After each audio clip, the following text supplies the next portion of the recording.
Жүректен шыққан сөзді жазғым келді. Басыма неше түрлі ойлар келді. Қолыма қаламымды ұстап алып, ары қарай өзі жазып кете берді. Жақсының жақсылығын айт, нұр тассын, ақылын аямайтын, бағалайтын.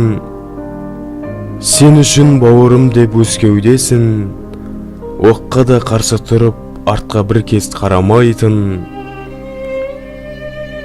Әділетті ағаны таппас ешкім, нұрға толы жүрегін сезбет ешкім.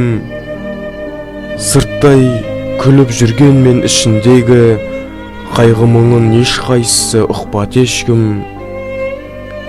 Көп сырды айтатын түсінгенге, бақыттың не екенін білмегенге, ең бірінші ананың қадірін біл, бағалай біл аман есен жүргенінде.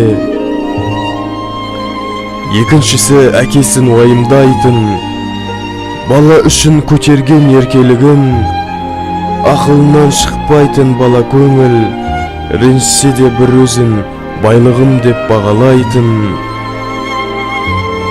Ең көп айтатын бағалысы ардақтысы, медеттей ағасет дарақсы. Көп айтатын көзіне жас алатын, бауыры ол үшін ең қымбаттысы. Көңіліне барлық мұңды жиған адам, сендей адам жолықпас енді маған. Сенің нұрлы жүзіңе қарай-қарай, ой түйгендей боламын ардақтағам. Ең бастысы бұл ағам мойымады, барлық күшін тек алға дайындады. Мұна біздей інілерін қасын алып, қолындағы барын беріп біз үшін аянбады.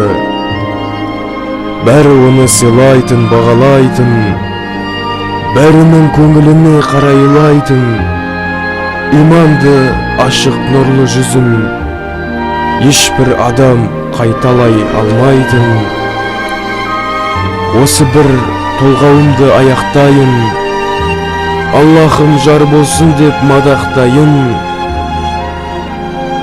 Әділет ағам сырласым жан бауырым, ініңнің шығарған бұл толғауын тек өзіңе арнадым ағатайым, ағатайым.